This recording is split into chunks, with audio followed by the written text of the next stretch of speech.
segunda de Crónicas, una palabra que el Señor nos dio, y no sé por qué para este día, realmente, porque la verdad es que mi intención era continuar con la carta de Gálatas, pero el hecho de que no hubieran visitas, que las visitas que tenemos son de segunda vez, pues no los hace prácticamente parte de la familia, y ya básicamente ellos conocen la iglesia y eso es importante.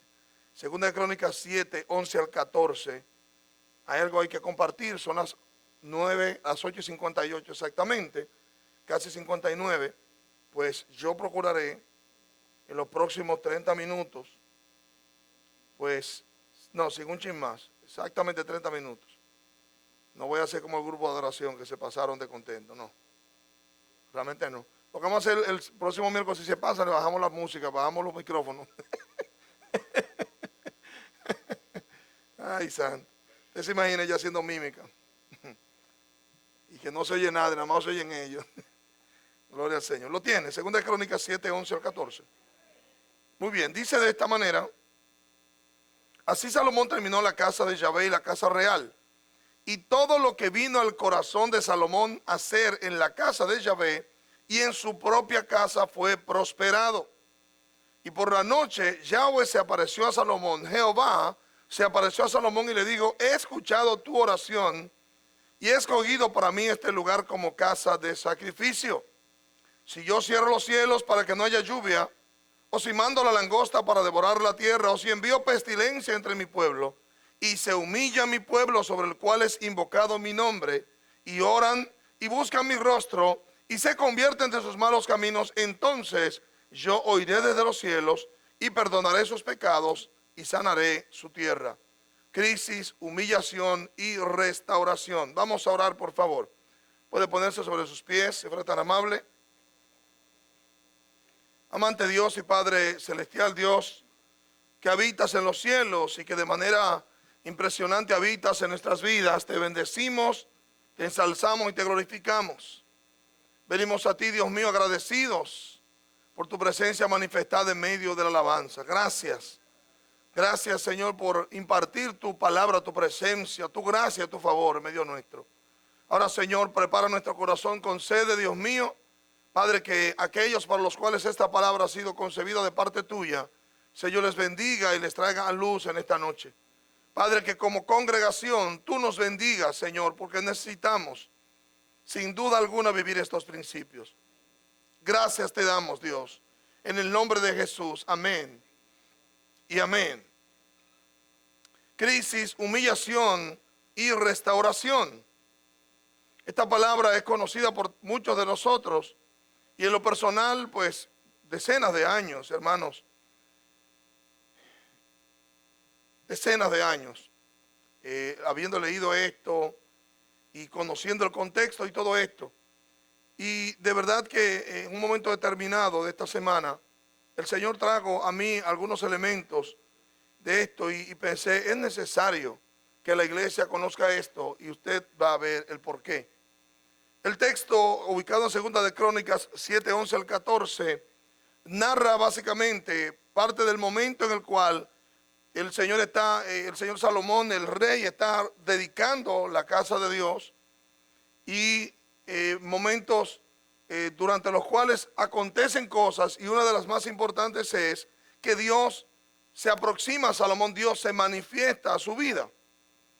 Y bueno, como parte del contexto, el 7:10 dice lo siguiente, escuche esto: y en el día 23 del mes séptimo, mandó al pueblo a sus tiendas regocijantes y alegres de corazón por la benevolencia que Yahvé había mostrado a David y a Salomón y a su pueblo Israel. Cuando usted lee ese versículo, usted se da cuenta que básicamente el texto anterior al contexto del cual estamos hablando. Salomón está en la terminación de la casa y el texto 11 entonces dice que así Salomón terminó. O sea, este es el final de la rededicación, del inicio de este nuevo templo fastuoso de Salomón, lleno de oro por todas partes, una cosa tremenda. Y quise traer el 10 porque el 10 lo que manifiesta es cuál es la condición del pueblo en ese momento. Y el texto 10 lo que dice es que ellos estaban regocijantes y alegres de corazón por la benevolencia de Dios. La palabra benevolencia es por los beneficios, por las bondades, por las misericordias que Dios había mostrado con David, con Salomón, y diga conmigo, y con el pueblo. Y ahí, hermanos, de verdad que digo, wow, tremendo.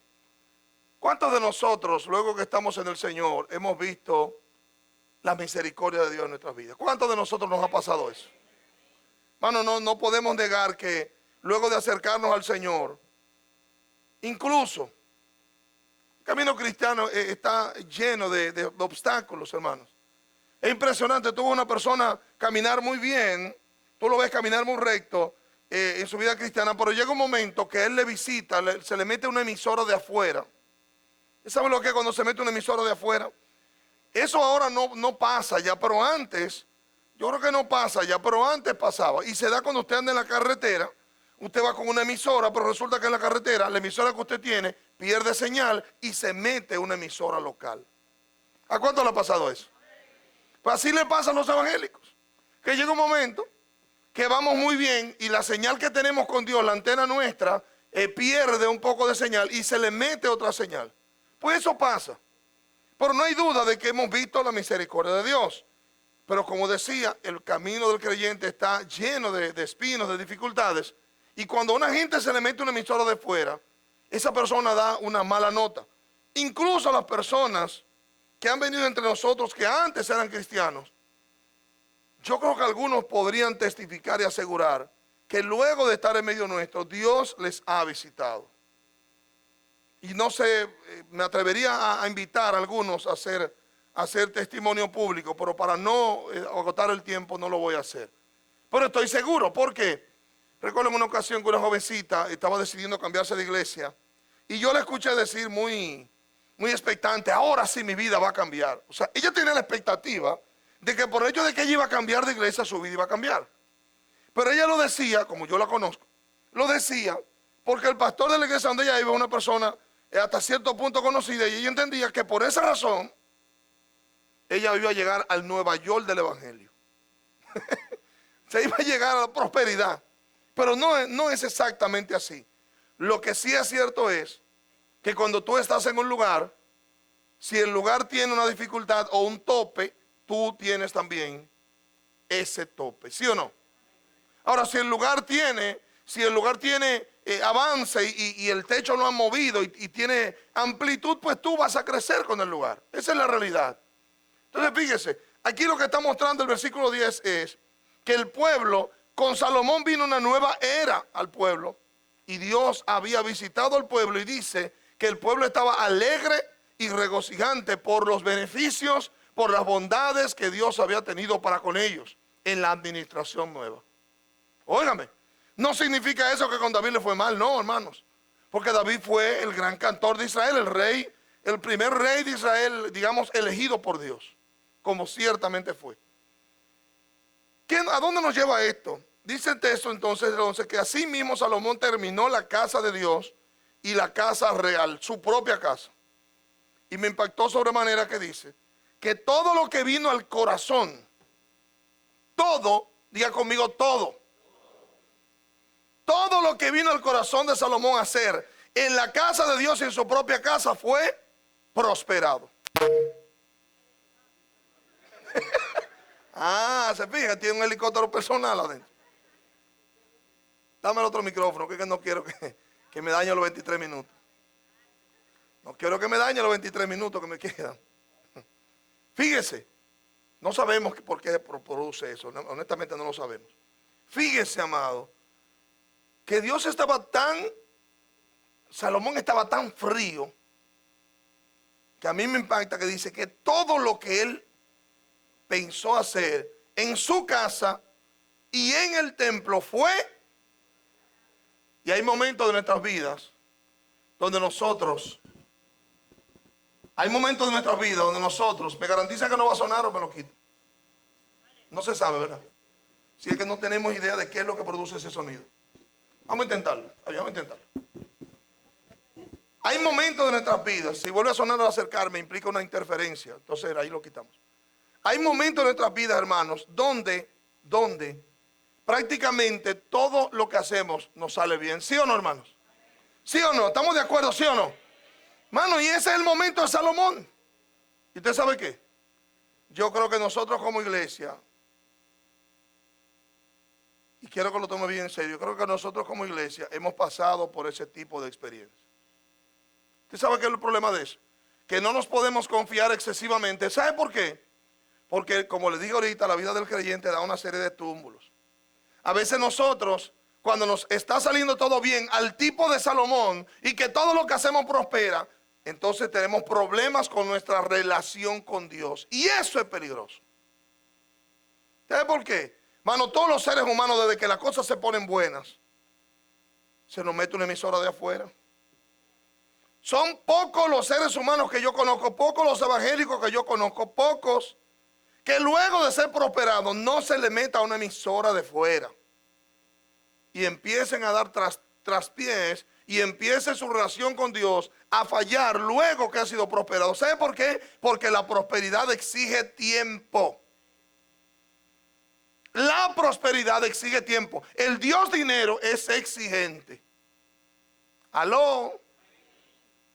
Ahora póngase a pensar cuando una gente que estaba pasando trabajo consigue un trabajo. Ya ese trabajo le va a ocupar a él 1/3 de su vida y más. Y él va a dar gloria a Dios por las bondades y misericordia de Dios. Sí, él va a dar gloria a Dios. Pero su rey, a partir de ese momento, se va a convertir en ese trabajo que él, Dios, estamos prácticamente seguros que fue que se lo dio. Y si él lo administra bien, ese rey, nuevo rey que él tiene, le va a demandar no solamente 8 horas, sino que le va a demandar mucho más. Hay momentos de nuestras vidas, hermanos, en los cuales nosotros, es como si lo que pensáramos lo consiguiéramos. Y cada vez que pasamos por esa experiencia, tenemos el riesgo de poder tropezar una y otra vez.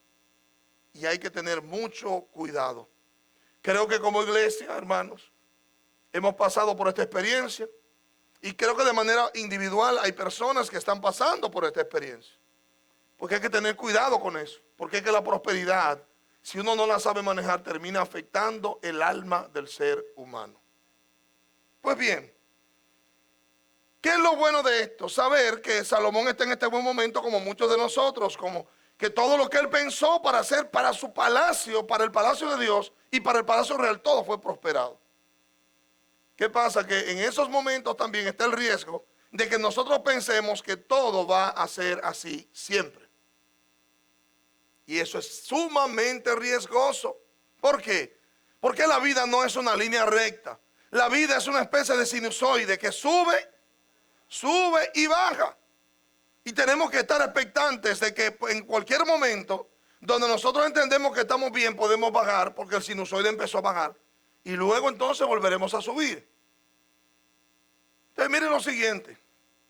Dice el texto entonces, el próximo texto, en el verso 12, que por la noche de ese mismo día, oiga bien, Dios se le apareció a Salomón y le dijo: he escuchado tu oración y he escogido para mí este lugar como casa de sacrificio. Cuando vemos esto, hermanos, hay una serie de cosas que tendremos que decir. Reitero, venimos del momento en que estamos fríos con Dios y todo lo que hacemos está prosperando. ¿Qué pasa? Que cuando estamos prosperando también nos metemos en líos porque entendemos que esa prosperidad no va a cambiar. Pero esa prosperidad, diga conmigo, es condicional. Dígalo de nuevo, es condicional. Porque Dios no tiene un compromiso con usted de prosperarlo. Dios tiene un compromiso con usted, que nosotros lo representemos. Cuando un embajador va a un país, el compromiso de ese embajador es representar su gobierno. El compromiso del gobierno no es enriquecer al gobernador, es que él represente al gobierno. Amén, amados. Ahí está, lo cambiamos. Se fija cuando nos acercamos las dos bocinas. Parece que hay una introducción, una cosa ahí que tiene que ver con esto. Por lo visto. Entonces fíjese, gracias, amado. Entonces fíjese lo siguiente. Reitero, eso no es un asunto que va a ser per secula seculorum de esa forma. No. Tenemos un momento bien con Dios y tenemos que estar expectantes de que Dios está en control. ¿Cuántos creen que Dios está en control? Cuando las cosas están bien, Dios está en control, ¿sí o no? Hermano, pero también hay que tener claro que cuando las cosas no vayan bien, Dios también tiene el control. Amén, amados. Ahora hay una serie de cosas que determinan que eso pueda cambiar. Muy bien. Dice el texto, y hoy nosotros podemos testificar que Dios ha sido bueno. Déjeme decirle una forma a los que no conocen nada de esto, cómo Dios ha sido bueno. Cuando entramos a este lugar, entramos con un préstamo de $1 millón, un dinero que fue tomado, no prestado, sino una línea de crédito, que eso es asesino. Tú solo pagas los intereses de ese dinero y el $1 millón nunca se paga. $1 millón. Que una persona, porque yo no tenía, a mí no me prestaban el dinero, pues que una persona de la iglesia tomó y que nosotros nos encargábamos de ahorrar esa responsabilidad todos los meses. Finalmente el lugar salía en 3 millones y pico de pesos. Estamos hablando de 9 años atrás, creo que son. Tu hermano Kelvin es que sabe exactamente cuántos años son, 7, 8, 9 años, no sé. 9 años atrás. Oiga bien, 9 años atrás. Y esos 3 millones y pico de pesos entonces tratamos de obtenerlo a través de un banco. Gestión que fue frustrada de una manera impresionante. Pero ¿saben qué pasó? En un tiempo récord y de una forma impresionante pudimos pagar no solamente el $1 millón, sino pagar el dinero que le debíamos a la persona dueña del local inicialmente y resolver todo el problema legal del documento de la iglesia. Y lo hicimos sin recurrir a un centavo de ningún banco. Si eso no es ver el favor de Dios, a mí que me lo explique. Porque a pesar de que algunos de ustedes tienen fama de que son unos capos, no sabemos a ciencia cierta de que nadie tenga un punto dentro de la iglesia. Pudieran haber algunas comas, pero punto no sabemos. Punto no sabemos, hasta ahora no sabemos.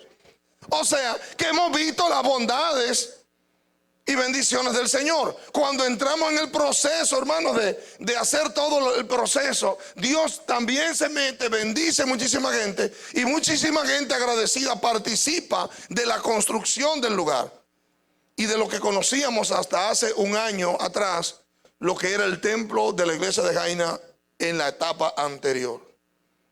Cuando cambiaron el pastor, pues también viene un cambio, lógicamente, porque cobita nueva, barre bien, todo es nuevo. Diga conmigo, todo es nuevo.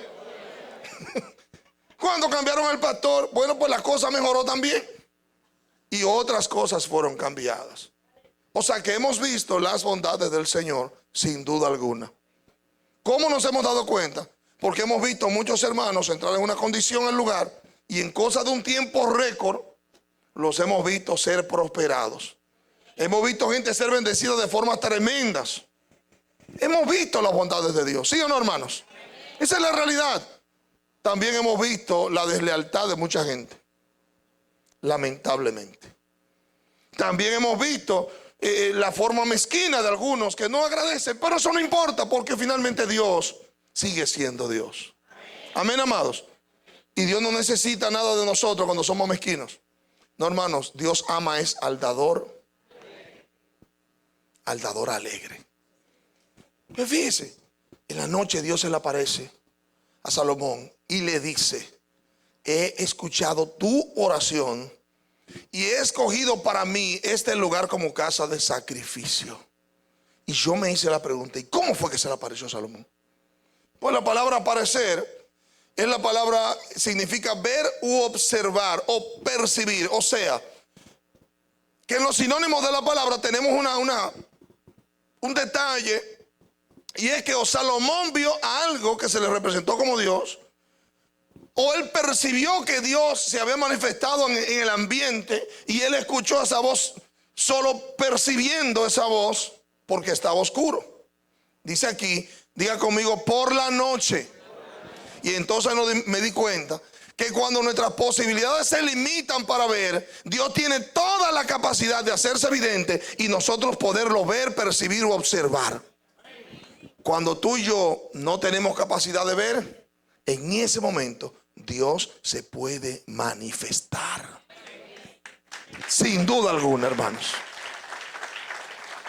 Y pienso en los momentos difíciles de la vida nuestra, que decimos: wow, yo no siento a Dios por ningún lado. o no estoy viendo a Dios. Va a depender de Él que Él quiera manifestarse a tu vida. Y no sé por qué, pero fue por la noche que lo hizo. ¿Sabe qué implica la palabra de noche o por la noche? Que es a medianoche o en el giro del día. O sea, que cuando el asunto se pone, está haciendo un cambio en el curso de tu vida, es cuando Dios se manifiesta. Veámoslo de esta manera. Tú estás subiendo y antes de bajar Dios se manifiesta. En ese momento en que el giro se produce. Muy bien. Me dice también que aunque no sea de manera inmediata o visible, al escuchar este texto me dice a mí que Jehová escucha nuestras oraciones. Dígale que está a su lado. Si oras, Dios te está escuchando. ¿Cuántos lo creen de verdad, hermanos? Pues no se desespere. Yo no le voy a decir que ore, porque antes había unos evangelistas que hacían unas oraciones para bajar de peso. Sí. Y la gente perdía 50 libras y que se le caía la ropa. Mano, eso es casi magia. Yo lo quería traer acá, pero iba a poner una tarifa para cada oración dependiendo del número de libras, porque usted sabe cómo es. Hay que cuidarse, ¿verdad? Lo que le digo con esto es, hermanos, que no funciona de esa manera todas las veces. Amén. Lo que sí tenemos seguro es que Dios nos escucha, y hay cosas que usted la va a pedir y no la va a ver nunca. ¿Por qué? Porque Dios no es un conejo de circo. Dios no es un cirquero, alguien que tenga que hacer actos de magia para que usted sea complacido. Amén, amados. Muy bien. Entonces fíjese, y Él le dice: mira, yo escuché tu oración y he escogido para mí este lugar como casa de sacrificio. Me impactó cuando Él dice: he escogido este lugar. Lo que Salomón había hecho, a Dios le había agradado. Y entonces ahí tenemos que hacernos una pregunta. Pregunta, hermanos, que a veces la respuesta es negativa.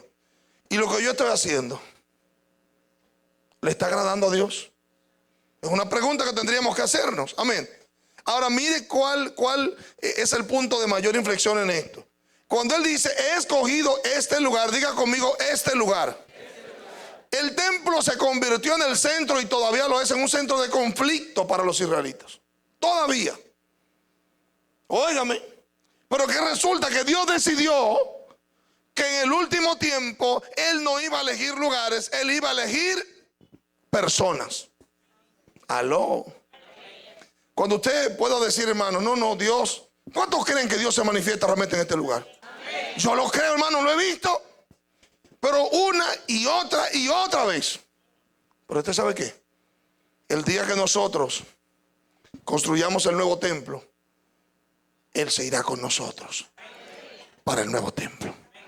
Porque la presencia de Dios está en este lugar, porque usted y yo estamos en este lugar. ¿Cuántos lo creen, hermanos?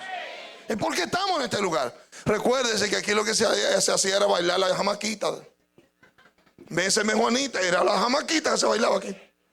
Y esa faldita que tú te pones, a mí me encanta, no te pongas pantalones. Aló, eso es lo que se hacía aquí.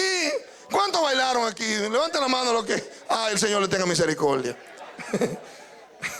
Le tuvo misericordia porque no perdieron la vida aquí. ¿Cuántos están entendiendo, hermanos? Eso nos lleva a nosotros a no idolatrar los lugares, sino a levantar nuestro altar al Dios verdadero. Aló. Mano, porque es que mire, yo recuerdo que aquí no he escuchado ningún cuento de terror, pero en la Duarte, hermanos, habían veces que se escuchaban cosas cuando los hermanos se quedaban de noche. Se escuchaban cadenas y cosas que sonaban. Sí, hermano, porque ya los hermanos se habían ido. Ya ahí lo que quedaban era uno o dos hermanos. Entonces ya usted sabe, yo no sé cómo terminaba la noche. Yo no sé cómo terminaba la noche. Y aquí no he escuchado ningún relato de que se escucharan cosas. En el primer lugar que estuvimos, porque esta es una iglesia que le gusta, es alegre. Esta es una iglesia alegre. El primer lugar donde estuvimos era una barra también. ¿Qué le parece? Con esa historia, yo no voy a decir eso más nunca, porque con esa historial, ¿qué le va a pensar a la gente? Pero donde nosotros vimos la primera vez, hermanos, era una barra. Y tengo entendido que habían chicas ahí también. Y no eran las chicas del CAN, eran otras chicas. O sea, y ahí, hermanos, nunca voy a olvidar, escuche. Un día estamos orando, no, hermanos, Padre, hermano, yo una persona que vive por acá, por el distrito, voy a guardarme su nombre, que sintió un asunto, hermano, que se movió. Y yo vi que los hermanos iban a salir como una hermana del matutino que va a salir corriendo. Yo lo agarré fuerte. No salga corriendo, caray. Mas nunca volvió a la iglesia hasta el día de hoy. Hace como 20 años de eso, hermano. Nosotros orando abajo y arriba escuchábamos las sillas moverse. Y escuchábamos cosas moverse. Impresionante, hermanos. Porque era una lucha, porque al lado de nosotros había un altar. Altar que terminó quemándose. Y una de las personas que vivía ahí terminó convirtiéndose. Aló, aló. O sea, fíjese. Pero ¿sabe qué? Que cuando salimos de ese lugar, Jehová se fue con nosotros. Amén. Entonces a mí me impacta que él dice, he decidido, he escogido este lugar. Pero pienso que en este tiempo, hermanos, no es que Dios escogió este lugar. Primero nos escogió a nosotros y nos trajo a este lugar y nos podría mover a cualquier otro lugar que Él quiera. Pero Él se va a ir. ¿Cuántos lo creen? Él se va a ir con nosotros, hermanos. Lo que está pasando hoy aquí va a pasar más luego. Eso no se va a detener, porque va a depender de la relación que tengamos con Él y cómo Él se sienta agradado con nosotros. Y el que se pegue, ahí se le va a pegar su cosita. Amén, amados. Amén. Pues fíjese, pensé, wow, Él escogió el lugar.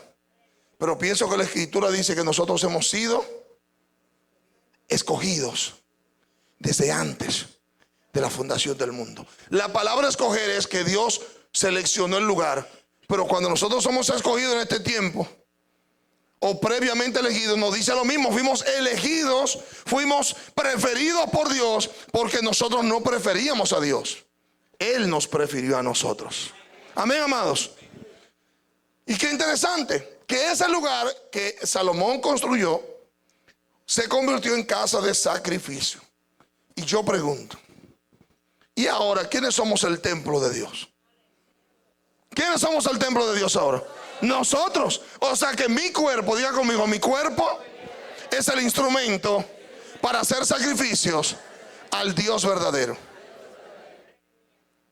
Los sacrificios no es aquí, hermano. Los sacrificios salen desde el corazón nuestro. Amén. Y donde Él ha decidido habitar, cuando salgamos ahorita de este lugar, hermano, este lugar va a quedar desierto. No van a haber más manifestaciones de sanidad. No va a haber más palabras de ciencia posiblemente. Excepto que se quedaron 2 o 3 y ahí Dios se manifiesta como pasa en los matutinos.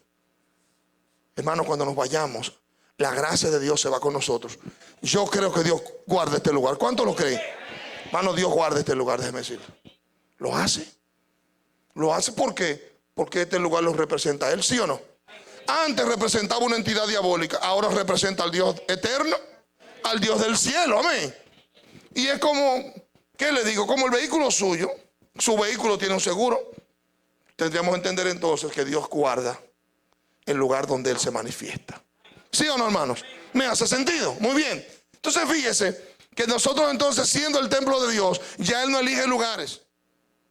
Él eligió este lugar por causa nuestra, porque estábamos orando por un lugar más grande. Estábamos orando y moviéndonos, hermanos, por cambiar un lugar donde tuviéramos un solo culto. Óigame, porque antes eran 2 cultos y en un tiempo fueron 3. Hermano, mire, la mitad de las canas fue en ese proceso, me salieron. Eso no es fácil. Nunca voy a olvidar al hijo mío con 7 años, que el pobre, tocando en todos los cultos y se estaba secando. Pero ¿qué pasa, hermanos? Ha valido la pena. Ha valido la pena. Tomamos las decisiones que tenemos que tomar, decisiones sabias. Y una noche, yo dije, hermanos, el que quiera en esta iglesia quedarse, el culto va a ser por la mañana. Cerca tenemos la iglesia de la asamblea, la iglesia de Dios, tenemos tal iglesia. Todo el que se quiera ir, mire, bye, bye. Pero por la mañana, que nos congrega aquí ahora. Y pusimos un culto, hermano, que el que llegaba tarde se quedaba afuera. ¿Aló? ¿Cuántos vivieron esa experiencia? ¿Y a cuántos lo dejaron afuera alguna vez que no pudo entrar? Viviendo cerquita, no, ya tiene que venir al segundo culto. Ya está cerrado. Porque venían a robarle la unción a uno, nos robó unción. Entonces fíjese por el proceso que hemos pasado. pero hemos visto la benevolencia de Jehová. ¿Sí o no, hermanos? Hemos visto sus bondades, hemos visto sus beneficios. Muy bien. Y entonces dice el texto 3, y ahí viene el problema de la crisis. Todo está feliz, ellos están regocijados, felices, todo está bien. Y hago una pausa, siento que el aire está excesivamente frío. Dios mío, pero ¿a cuándo que voy a encontrar? Bajen esa cosa, porque yo siento frío en las manos. Y estoy sudando, hermano, pero es porque no puedo hacer más nada, yo sudo como quiero. No, pero yo estoy viendo, estoy feliz, que me dan pena. Y veo a Jesús por allá, el pobre encurruñado, parece una garrapata que parece. Encurruñado el pobre. O sea que no hace frío, doña Ani. ¿Por qué usted vino con un abrigo? Venga sin abrigo. Ah, ¿verdad, ñeña, verdad? Así cualquiera no tiene frío. Dios mío. Diga conmigo crisis. Dígalo de nuevo, crisis. No resulta tan lógico que en medio de una celebración y acabando él de decirle a Salomón, Salomón, yo he escogido este lugar como casa de sacrificio, y que luego le diga estas palabras: óyeme bien, Salomón, si yo cierro los suelos para que no haya lluvia, óigame, es como bajándole un poco la adrenalina a Salomón. Si yo cierro los cielos para que no haya lluvia, o si mando a la langosta para devorar la tierra, o si envío pestilencia a mi pueblo, y ahí hay una coma. Y mire estas tres frases de parte de Dios. Primero, cerrar los cielos para que no haya lluvia. Mire, hermanos, para un pueblo acostumbrado a vivir en el desierto, el hecho de que no haya lluvia nunca, porque en los desiertos llueve, pero tiene su tiempo. El hecho de que los cielos se cierren implica muerte para el pueblo. Y la pregunta sería, pero ven acá, ¿pero y por qué él tendría que cerrar los cielos si él acaba de decir que acaba de elegir ese lugar como casa de sacrificio? Él se está diciendo, tú tienes un momento bueno ahora, pero yo quiero que tú sepas que yo puedo decidir complicarte las cosas por algunas cositas que tú puedes estar haciendo. ¿Aló? Ahora dígale al que está a su lado, si las cosas te están complicadas, no dudes de Dios, pregúntate de ti mismo. Porque cuando las cosas están mal, nosotros queremos echar la culpa a Dios. Ah, los cielos están cerrados, no está lloviendo. ¿Qué puede implicar para nosotros que los cielos estén cerrados? Bueno, una cosa de que los cielos estén cerrados es que nuestra oración no se oye. Porque mire, si usted le quitara el techo a esto, la voz mía tendría que sonar necesariamente mucho más lejos que si no tuviera el techo. ¿Sí o no? Entonces, cielo cerrado para usted y para mí implicaría que posiblemente no haya respuesta a nuestra oración. Que Dios haga un mutis, un silencio, como si Él no nos estuviera oyendo. Pero ¿sabe cuál es la parte mala? Que es Él que decide cerrar los cielos. ¿Sabe que hay una cosa interesante ahí? Y es que quien ve desde arriba es Dios. Y que cuando Él decide cerrar los cielos, Él tiene razones suficientes para hacerlo. ¿Aló? A veces nosotros presionamos a Dios y presionamos. No, yo ahora no voy a hacer tal cosa porque a mí tal cosa. Y empezamos a quejarnos. Y empezamos a quejarnos. Y en lugar de estar regocijados, como dice el texto, por haber visto la bondad de Dios, empezamos a quejarnos de mala manera y terminamos atrayendo toda esa queja, hermanos, convirtiéndose para nosotros en tiempo de sequía. Porque la Biblia lo que dice es que demos gracias a Dios por todo. ¿Usted sabe qué significa eso? Estoy enfermo, Padre, gracias, a pesar de la enfermedad, porque le pasé por el lado a uno y no tenía ni pie ni brazo. Aló. Padre, gracias por encima de la enfermedad, porque esto pudiera ser peor y tú permitiste que yo llegara a cierto tiempo.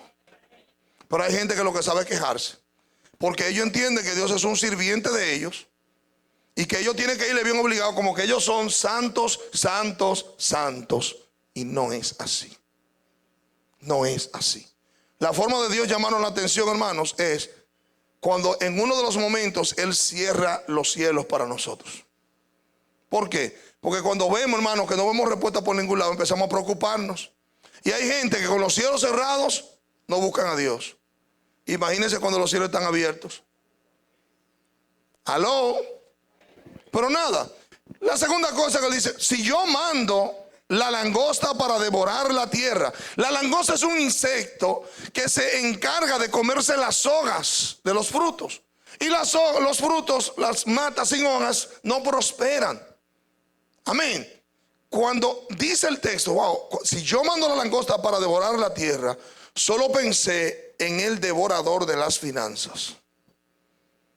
Pero ¿de qué me habla a mí en datos sencillos? El hecho de que la langosta es un insecto que devora. Bueno, me dice a mí que lo que yo estoy sembrando posiblemente no dé el fruto que yo estoy esperando. ¿Aló?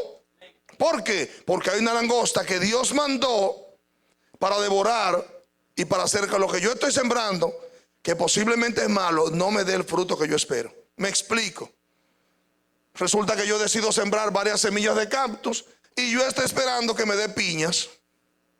Y va a resultar un poquitito difícil porque la piña tiene unas cositas, pero la piña puede comerse, el cactus no se come. ¿Me doy a entender, hermanos? O sea, este devorador, esta langosta, me dice a mí que lo que yo siembro, yo puedo sembrarlo, pero que puedo perderlo sin ver los resultados que yo aspiro. ¿Y qué voy o debo pensar cuando los resultados que yo estoy viendo de mi vida no son los que yo espero? Lo que tengo que revisar es cómo está mi comunicación con Dios. Tengo que pensar qué es lo que estoy sembrando que Dios permite que lo que yo estoy sembrando no produzca resultados. Tengo que detenerme a ver, mis amados, qué emisores que yo le estoy recibiendo señal. Porque hay gente, hermanos, que entienden en las iglesias que cuando ellos empiezan a hacer las cosas malas de maldad, le hacen daño al liderazgo, al pastor o a la iglesia. Y eso no es así. Nosotros caminamos juntos en esto, hermanos, pero la evaluación es individual. La evaluación es individual. ¿Qué significa eso? Que usted no va a detener la bendición colectiva, usted va a detener su propia bendición. Dígale que está a su lado, cuidado con lo que haces, porque tu evaluación es individual y tus resultados son personales. Y como los muchachitos malcriados, no, yo no voy a comer nada. No coma, porque yo sé que me voy a morir, no coma. A mí es que me van a poner puya, no es a ti que te la van a poner, no coma. Y así mismo, hermanos, nos ponemos a veces cuando se nos meten esas emisoras de fuera. Nos ponemos malcriados, como esos carajitos malcriados, que creen que por no comer le están haciendo daño al papá. Te equivocaste, mi amor. Ya yo comí. Guárdalo de cena si tú quieres, ¿sabes? Que ya yo comí, voy a cenar también. ¿Cuántos me están entendiendo, hermano? Finalmente él dice, si envío pestilencia entre mi pueblo. La palabra pestilencia implica mortandad, peste o plaga. Mire, hermano, si usted está asustado por el coronavirus, yo debo decirle que usted debe revisar su fe. Porque alguien dijo delante de mí, ay, si ese asunto se mete por Haití. Aquí que no hay frontera, nos llevó magro. Ahorita hay 800,000 casos en este país. Y esos 800,000 multiplican cada uno a 3, son 2.400.000. Y esos 2.400.000 por 3 son 7 millones. Ya se acabó el país. Y como aquí la medicina tiene su precio. Mire, hermano, si el coronavirus existe, yo quiero decirle a usted que Dios sabe que existe. Y que Dios permitió que exista. El mayor movimiento evangelístico de China está pasando en este preciso momento, cuando el coronavirus está haciendo estragos. Y yo quiero decirle algo a usted. Si la vida nuestra, hermano, no sirve estando vivos para servirle al Señor, yo creo que fuera de aquí pudiéramos hacer mejor labor. Dios no está comprometido con la existencia nuestra larga, hermano, para estar haciendo nada. Usted y yo hemos sido creados para alabanza de la gloria de su gracia. Usted no ve que hay gente que dice, no, pero tanta gente buena que se muere. Mira, fulano está vivo. Bueno, porque Dios todavía no ha terminado su plan con él. Pero ¿de qué le vive a él? ¿De qué le sirve al vivir 60 años como malo si va a vivir una eternidad en el infierno? ¿De qué le sirve? De nada. ¿Sí o no? El compromiso de Dios con nosotros es que la vida que nos dé sea para dedicarla para hacer lo correcto. Amén, amados. Pero mire qué interesante, que la pestilencia quien la envía es Dios. Podemos reprender todo lo que querramos. Podemos, hermanos, hacer todos los inventos que querramos. Pero Dios sabe a quién la pestilencia le va a tocar. Dios sabe a quién la pestilencia le va a tocar. Así que no tenga miedo. Témale al Señor y no al coronavirus. Témale al Señor porque nadie se muere en la víspera, hermanos. Nadie se muere el día antes. Ninguna enfermedad podrá quitarle la vida a usted si no está en los planes del Señor que usted se vaya. Amén. Ahora, cuando hagan falta un par de ángeles, aunque sean angelito negro, usted se va. ¿Usted entendió eso? Usted se va, pero eso solo tiene fecha de caducidad cuando Dios así lo determine. La ciencia no lo va a salvar si Dios no quiere que usted viva. El mundo no lo va a matar si Dios quiere que usted viva. Muy bien. Y finalmente dice el texto, mira, si yo hago esas tres cosas, una, cierro los cielos. Dos, mando langosta que acabe con la provisión. Tres, envío enfermedad que agote al pueblo. Tienen que pasar cuatro cosas para que yo corrija las cosas. Primera cosa que tiene que pasar, el pueblo debe humillarse. ¿Usted sabe qué significa eso? Que el texto está asumiendo que cuando esos males vienen sobre nosotros, la mejor solución que tenemos es humillarnos delante de Dios.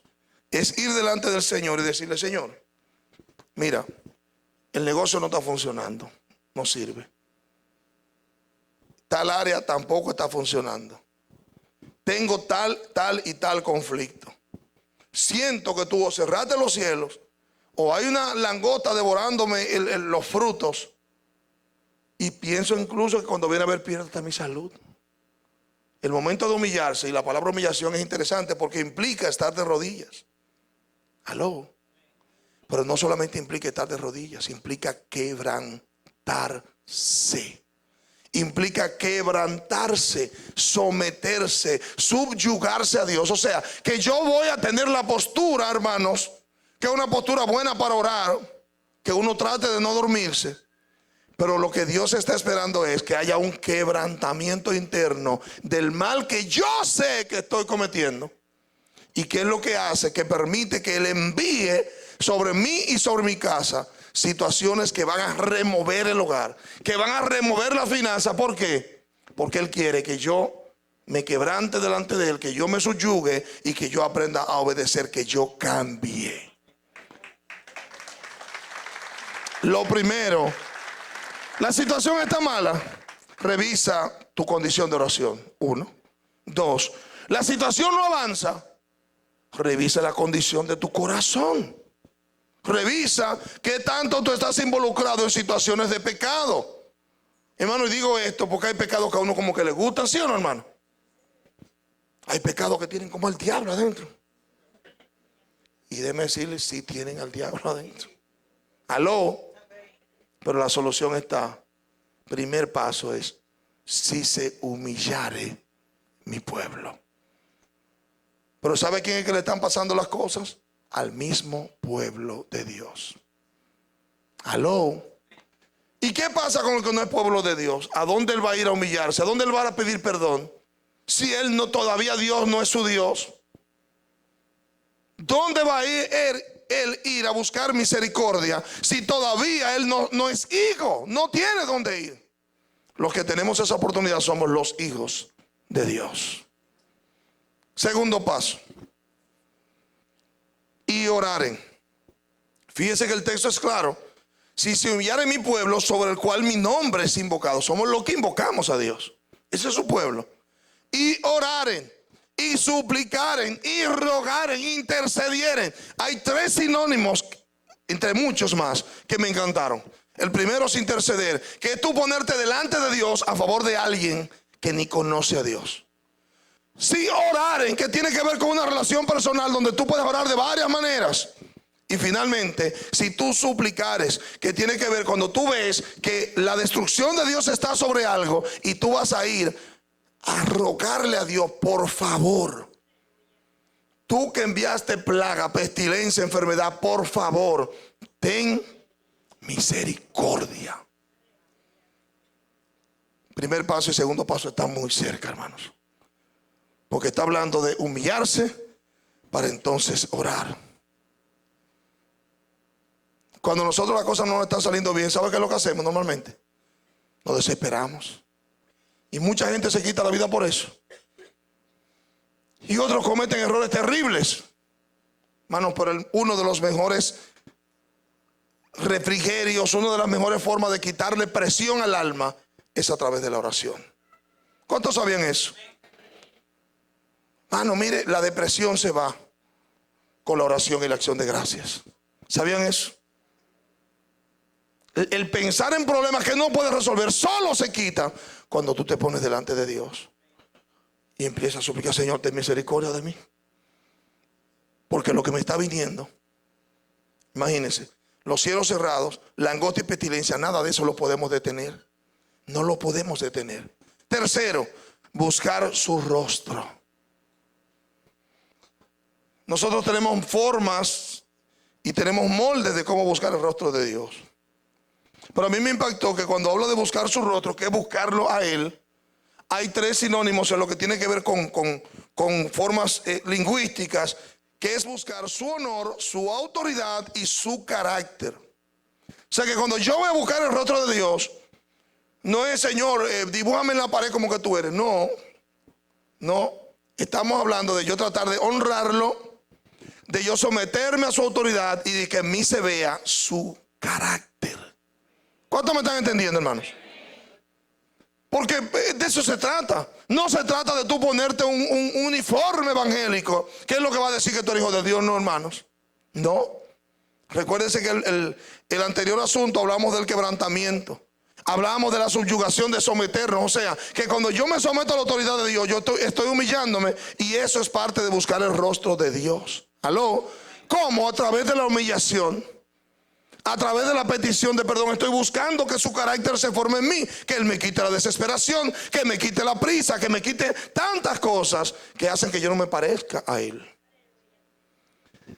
Próximo, número 4, es convertirnos de nuestros malos caminos. Y me impactó de manera interesante, porque la palabra conversión habría que explicarla. Cuando una persona levanta la mano y recibe al Señor, él no se ha convertido. ¿Cuántos sabían eso? Usted no se ha convertido todavía. Pues yo me imagino, hermanos, que antes de que esto fuera papel y fuera blanco, tal vez era bagazo de caña. Eso pasó por un proceso. O sea, que no es conversión levantar la mano y decir: yo quiero recibir a Cristo. No, no. Eso es tomar una decisión de vivir eternamente. La conversión es un proceso. ¿Sabe cómo define el diccionario esto? El diccionario Vine dice que es cambiar el curso de la vida o el modo de accionar. ¿Aló?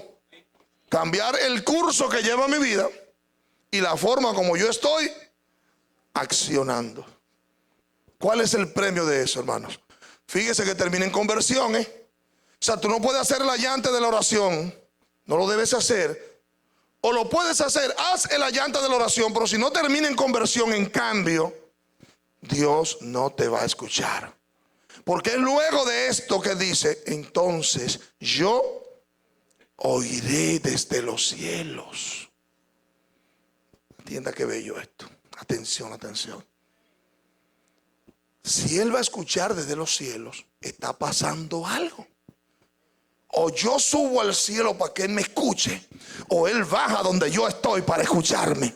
¿Cuántos me están entendiendo, hermano? Porque si tú vas a oír desde los cielos, y cuando yo subí al cielo, o tú bajas o yo subí. ¿Aló? O Él baja, hermanos, y se hace presente, o cuando estamos orando. Denle un aplauso al Señor. Una de dos. Una de dos.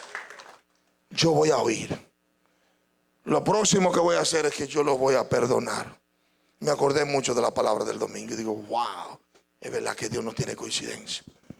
voy a perdonar sus pecados. Esa palabra salaka, hebrea, que significa perdonar, ¿sabe qué me impactó? Que dice que significa es, te voy a querer de nuevo. Oh, gloria. Y no es que Dios nos odiaba, no. Que nosotros nos pusimos en el área donde hay división por los pecados. Cuando pedimos perdón, Él nos quiere de nuevo. Aló. Y finalmente dice, yo voy a sanar su tierra. Cuando habla de sanar su tierra, la palabra que usa el hebreo ahí es la palabra Rafa. Resulta que ese es uno de los nombres de Dios, Jehová Rafa, el sanador, que implica restaurar, sanear o sanar. Algo que está medio flojo, Él lo va a restaurar. Algo que está medio sucio, Él lo va a sanear. Algo que está dañado o enfermo, Él lo va a sanar. Póngase sobre sus pies, por favor. Alabado sea el nombre de Jesús. Hemos visto la mano de Dios. ¿Cuántos dicen amén? Hemos visto las bondades de Dios. ¿Cuántos están de acuerdo? Ahora tenemos, hermanos, que entender que en medio de eso llegarán momentos en los cuales Dios va a hacer cosas para llamar nuestra atención. Y los 4 pasos son los que nos van a garantizar a nosotros el favor de Dios de nuevo. Yo imaginaba este momento, hermano, haciendo un gran llamado a la oración. Me imaginaba este momento. Yo simplemente le voy a pedir que usted cierre sus ojos, por favor. Cierre sus ojos. Permítame por un minuto hablarle a su alma. Cierre sus ojos, básicamente cierre sus ojos. Yo no voy a pedirle como pensaba que usted pasara al frente y tuviéramos un acto de contrición, de arrepentimiento colectivo. No, Dios está mirando, Dios está aquí. Padre, mira a cada persona con sus ojos cerrados. Padre, que como yo soy un ser humano que está en este lugar con defectos, con dificultades, Señor, y que ahora mismo está viviendo un momento de su vida en el cual puede estar viendo cielos cerrados, langostas sobrando, Señor amado, o pestilencia, dificultades en su vida terrenal. Dios mío, yo te pido, Espíritu Santo de Dios, comenzando por mí, que tú nos ayudes a llegar al arrepentimiento verdadero. Tú conoces cada lucha terrenal, cada carnal que tenemos. Tú conoces, Dios mío, cada oferta y cada tentación de las tinieblas. Tú conoces cada conflicto con el cual estamos lidiando en este momento. Ayúdanos, Dios, que en lugar de quejarnos por ver los cielos cerrados, entendamos, Jehová, que prometió que me había escogido. Jehová me está llamando para que yo me acerque a Él y me humille. Y me humille, y ore, y clame, y pida perdón, y me arrepienta, me convierta de mis malos caminos. Yo quiero decirte, iglesia, que Dios sabe todo momento difícil que pasamos, pero también sabe todas las excusas que le damos. Todas las excusas vanas, porque este mundo cómodo nos ha complicado la vida a nosotros, porque entendemos que el reino del cielo tiene que ser igual de cómodo, y Satanás no lo pone cómodo. El mundo no lo pone cómodo. Dice la Escritura que el reino corresponde a los valientes. Que para nosotros tomar cosas del reino tenemos que ser agresivos espiritualmente. No podemos ser pasivos. Padre, concédenos llegar a arrepentimiento genuino. Padre, para que podamos ver esa bendición que establece el texto 10. Ver tus favores, tus bondades, tus beneficios de nuevo. Señor, habiendo corregido todo desliz en nuestro caminar. Padre, mira incluso lo que tiene que ver, Padre amado, con pérdida de emociones, con pérdida de placer para vivir etapas de nuestra vida. Por favor, ayúdanos. Ayúdanos. Tú que restauras, tú que saneas, tú que escuchas, Dios mío, respondes de esta manera. Restáuranos, sánanos. Sanéanos, Padre, y devuelve, Padre, la lozanía, el verdor a nuestras vidas. Te lo pedimos en el nombre de Jesús y te damos gracias. Amén y amén. Quiero saber si de las personas que están con nosotros, que tal vez no son creyentes, que han venido otras veces, no sé si a alguno de ustedes les gustaría hoy decidir: yo quiero ser hijo de Dios. Yo quiero pedirle a Dios perdón para que Él, que me escucha, me perdone, me sane y me restaure. Alguien así esta noche, de los que nos visita, tenemos una vida. Qué bien, qué lindo, qué lindo, qué lindo, qué lindo. Acércate acá al altar, ven, acércate. Tremendo. Venga, dígame su nombre, por favor. Gladys. Dios te bendiga, Gladys. ¿Quién te invitó a la iglesia, mi amor? Sí, hazlo ahí, ok. Dámele un abrazo, por favor, de parte mía. Dale un abrazo, no la sueltes. Padre, mira a Gladys, te la presentamos. Bendecimos su vida y su familia. Dios mío, tú conoces la condición de su corazón y te pedimos ahora, restaura su ser. Restaura su ser, Padre amado. Quita todo obstáculo. Quita todo obstáculo, toda obra de tinieblas. Rompe, Señor, con toda cadena, Dios mío, con toda ligadura. Dios mío, y que ella pueda ver, Padre, tus bondades manifestadas en su vida. En el nombre de Jesús, te lo suplicamos, Dios. Su nombre sea anotado para siempre. Señor, mi Dios, en el nombre de Cristo. Aleluya. Bendito Dios, bendito Dios. Bendito Dios, aleluya. Santo eres Dios. ¿Hay alguien más esta noche que le gustaría hacer las paces con Dios? ¿Alguien más que decide esta noche? Yo quiero. Recuérdate cuál es el orden. Él quiere que haya conversión finalmente. Pero eso comienza con la humillación. Eso comienza con la humillación. ¿Alguien más decide aceptar que necesita a Dios esta noche? ¿Alguien más?